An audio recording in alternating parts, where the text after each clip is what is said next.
24 mai 2000, le Clé Mathématique Institute présente au Collège de France 7 problèmes majeurs de mathématiques. Chacun est doté d'un prix d'$1 million américains pour celui qui en arriverait à bout.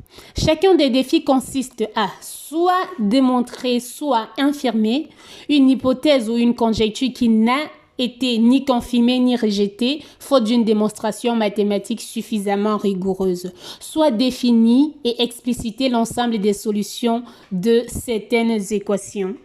Une de ces solutions permettra de consolider les bases théoriques dans certains domaines des mathématiques dits fondamentaux et constituera un important tremplin qui servira à approfondir les connaissances en mathématiques fondamentales. La solution proposée par publication pour résoudre l'un de ces problèmes est largement acceptée par la communauté des mathématiques au bout de 2 ans. Alors, l'Institut des mathématiques claires remettra $1 million américains à la personne ou au groupe qui l'aura formulé. Alors, si vous êtes nouveau ou nouvelle sur ma chaîne, n'hésitez pas à vous abonner et activer la cloche de notification. Voici les 7 problèmes du millénaire. Le premier problème est celui de la conjecture de Poincaré. En fait, le mathématicien français Henri Poincaré énonce la conjecture suivante en 1904. Soit une variété compacte V, simplement connexe, à 3 dimensions sans bord. Alors, la variété V est homéomorphe à une hypersphère de dimension 3. En termes simples, Poincaré propose qu'un objet topologique 3D aux variétés identiques à celles d'une 3 sphères, sphère tridimensionnelle, est homéomorphe à une 3 sphères, c'est-à-dire que 2 objets sont de même, mais vus différemment. En 2006, le russe Grigori Perelman se voit décerner la médaille Fields pour avoir démontré la conjecture de Poincaré. Mais le mathématicien russe la refuse, ainsi que la récompense d'$1 million promise par le Clé Mathématique Institute. La seule raison à évoquer est qu'il se sentait isolé de la communauté internationale mathématique. Actuellement, la conjecture de Poincaré est le seul problème du millénaire à avoir été résolu. Le deuxième problème est celui de l'hypothèse de Riemann. En novembre 1859, le mathématicien allemand Bernard Riemann publie un article intitulé « Sur le nombre de nombres premiers inférieurs à une taille donnée » dans les rapports mensuels de l'Académie de Berlin et dans lequel il mentionne pour la première fois une conjecture concernant la fonction zeta. La fonction zeta de Riemann est une fonction analytique complexe dont la position des zéros complexes conditionne la répartition des nombres premiers. On montrera que c'est le cas pour les premiers zéros de la fonction zeta, puis laissera cette hypothèse de côté pour poursuivre d'autres objectifs. Malgré quelques avancées, l'hypothèse de Riemann ne possède toujours pas de démonstration. Riemann conjecture que les zéros non triviaux de la fonction zeta ont tous pour partie réelle 1 sur 2. Cette conjecture deviendra l'hypothèse de Riemann. Il propose alors que tous ces zéros doivent être distribués dans la bande critique 0 et 1 et qu'ils pourraient même être tous distribués sur la ligne critique égale à 1 sur 2. Le P-problème et le NP-problème. On appelle P-problème tout problème qui consiste à trouver une liste d'éléments dans un ensemble donné et c'est relativement un critère fixé à l'avance. Le NP-problème est opposé au P-problème. Il consiste à vérifier si une liste donnée est en adéquation avec les conditions données au préalable. P égale à NP est une conjecture capitale dans le domaine des mathématiques et de l'informatique théorique. En effet, la démonstration P égale à NP offrirait une résolution pour tout problème NP complet en biologie, en transport, en commerce, en temps polynomial, c'est-à-dire prouverait qu'un algorithme est capable de résoudre rapidement un problème de décision. Le résultat permettrait théoriquement de solutionner l'ensemble de tous les problèmes du millénaire. Au contraire, la démonstration P différent de NP prouverait qu'il est impossible de résoudre le problème NP complet en temps polynomial, que de nombreux problèmes resteront insolubles.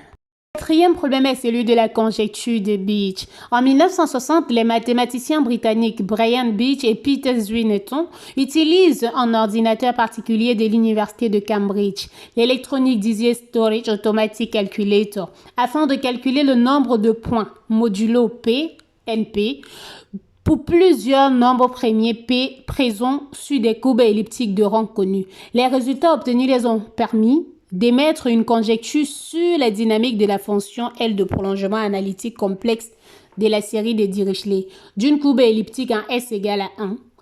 Et il y a toujours un zéro d'ordre R en ce point. Cette conjecture est réputée d'être l'un des problèmes mathématiques les plus complexes et constitue une proposition vraiment innovante. C'est la première qui étend le cas d'annulation de la fonction L en S qui est donnée précédemment aux courbes elliptiques alors qu'auparavant il n'était circonscrit qu'aux courbes avec multiplication complexe. Le quatrième problème est celui de la conjecture de Hodge. Entre 1930 et 1940, le mathématicien William Valence Douglas Hodge énonce une importante conjecture concernant la géométrie algébrique. Tout calcul de la cohomologie d'une variété algébrique projective complexe à partir de ses sous-variétés est possible.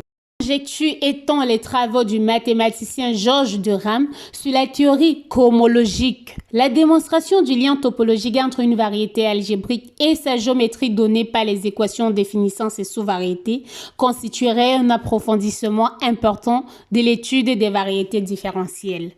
Le problème est celui des équations de Navier et Stokes. Nommées en l'honneur de l'ingénieur français Henri Navier et du physicien britannique George Gabriel Stokes, les équations de Navier et Stokes sont des équations aux dérivées partielles non linéaires décrivant la dynamique des fluides newtoniennes.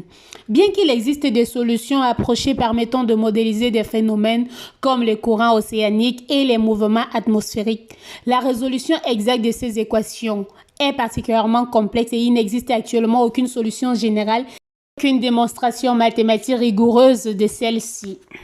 Il s'agit ici de confirmer ou infirmer la proposition suivante. Dans un problème temporel en dimension 3, d'espace pour lequel on spécifie une condition initiale, il existe des champs de vitesse et de pression scalaire réguliers qui sont solution des équations de Navier et Stokes. Cette proposition est directement liée à la recherche des solutions modélisant la dynamique d'un fluide incompressible dans l'approximation des milieux continus.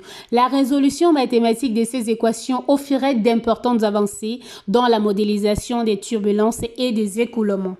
Le septième et dernier problème est celui de la théorie de Young-Will. Ces équations constituant dans le cadre de la théorie de Young-Will une théorie qui est nommée à partir de ses auteurs, les physiciens Shen Young et Robert Wild, est une théorie de jauge, théorie des champs basée sur une symétrie locale, développée initialement en 1950 pour décrire la cohésion nucléon-nucléon au sein d'un noyau atomique. Par la suite, combinée à la théorie quantique des champs, elle fut généralisée à l'ensemble des interactions fondamentales et constitue aujourd'hui la base du modèle standard. Pour que son cadre géométrique soit bien défini, les équations de Young-Will sont des équations non linéaires dont la résolution s'avère très ardue. En outre, deux démonstrations mathématiques doivent encore être apportées. La première concerne l'existence d'une théorie quantique des champs intégrée à une théorie de Young-Will, autre qu'une théorie libre, déjà démontrée dans le cadre de la théorie constructive des champs. La seconde concerne l'existence d'un gap de masse, c'est-à-dire la différence d'énergie entre l'état fondamental et l'état suivant de plus basse énergie, conduisant à l'apparition des balles de gluons, dont les gluons ne peuvent être observés que sous cette forme. Voilà, au final, vous avez les 7 problèmes. Le premier, il a été résolu, alors il reste 6 problèmes. Peut-être faites-vous ou ferez-vous partie des futurs grands gagnants. Les mathématiciens et mathématiciennes à travers le monde travaillent pour ces 6 problèmes des millénaires qui restent. Alors n'hésitez pas à faire pareil. Merci d'avoir regardé cette vidéo. On se retrouve pour une prochaine vidéo.